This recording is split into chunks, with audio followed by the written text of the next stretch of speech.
Jetpur પાવીમાં road કામગીરીની ધીમી ગતિથી જનતા પરેશાન. તંત્ર સામે ઉગ્ર બન્યો જનતાનો રોષ.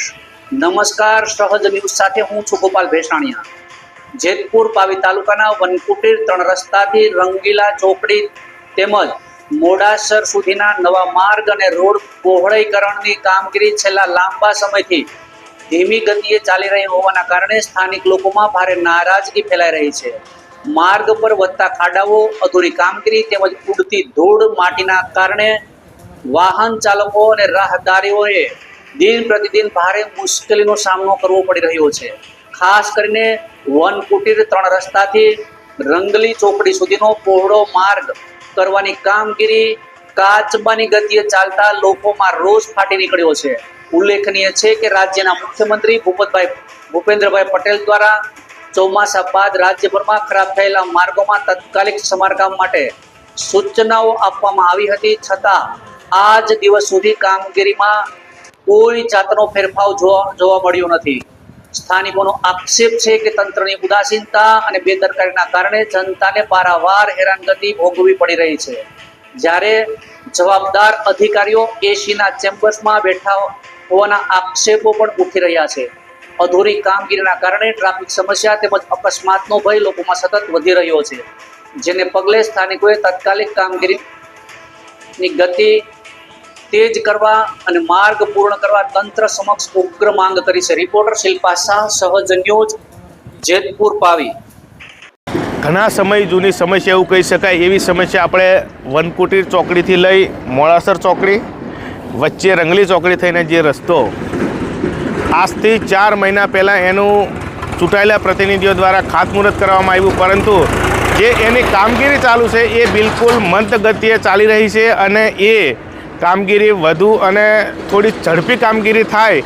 કારણ કે જો અગર 3 મહિનાની અંદર ચોમાસું આવે છે અને જે ડાયવર્ઝન છે એ માટીનું રેતીનું ડાયવર્ઝન બનેલું છે, એ ડાયવર્ઝન ટકવાનું નથી અને જો એ ડાયવર્ઝન તૂટશે ત્યારે ફરી પણ આ જ રસ્તો ઉપયોગમાં લેવાનો છે. ત્યારે સરકાર અને સરકારના પ્રતિનિધિઓને વિનંતી કે તમે આ ડાયવર્ઝનની અંદર જે ડાયવર્ઝન તૂટવાનું છે ત્યારે આ રસ્તાનો ઉપયોગ થશે અને આ રસ્તો એવો છે જે 2-2 ફૂટના ખાડા છે અને તમે ખાતમુહૂર્ત કરો છો પછી ક્યારે પણ એની મુલાકાત લેતા નહીં તો એની કામગીરી ઝડપથી ચાલુ થાય અને ચોમાસા પહેલી આ કામગીરી પૂર્ણ થાય.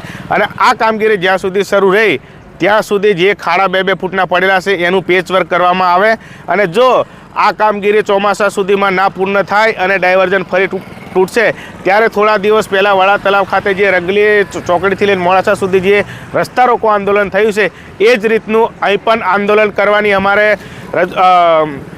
થશે. ત્યારે અમે એ આંદોલન પણ રસ્તા રોકો પણ કરીશું, ઝાડો પણ કાપીશું. ત્યારે સરકાર અને સરકારના પ્રતિનિધિને વિનંતી કે તમે આ રસ્તાનું પેચવર્ક કરાવો અને કામગીરી થોડી ઝડપથી અને વ્યવસ્થિત ટકાઉ મજબૂત થાય એવી અમારી લાગણીને માગણી છે.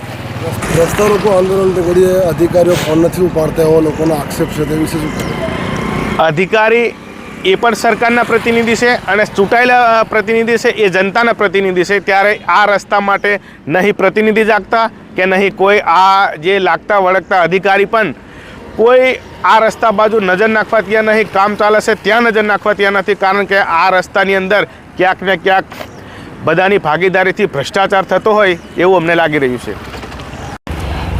છેલ્લા 1 વર્ષથી અમે અહીંયા રંગલી આપણે વનકુટીરથી મોડીને રંગલી ચોકડી સુધી પરેશાન થઈ ગયા છે. એટલા ખાડા છે કે 10ની ગતિ પર ગાડી ચલાવવી જોઈએ. એથી જો વધારે ચલો તો તમે સ્લીપ ખાઈને પડી જાઓ અને કોઈ પણ પ્રકારના કોઈ સરકાર આ રસ્તા પર ધ્યાન આપતું નથી. અને જે કંઈ કામ ચાલી રહ્યું છે છેલ્લા 4-5 મહિનાથી એકદમ ધીમી ગતિએ કામ ચાલે છે અને આ ખાડા તાત્કાલિક પડેલા એને કોઈ પૂરવા રાજી નથી. એટલા માટે અમારે 108 આવે કે કોઈ પણ ગાડી આવે એના બહુ ટાઈમ લાગે છે. અહીંથી કલારાણી જતો બી અડધો કલાકની ઉપર અમારો સમય થઈ જાય છે બાઇક પર.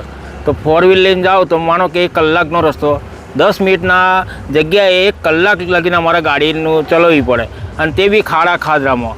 ઘણી વખત અમારે ગાડીઓ લઈને સ્લીપ ખાધેલી છે.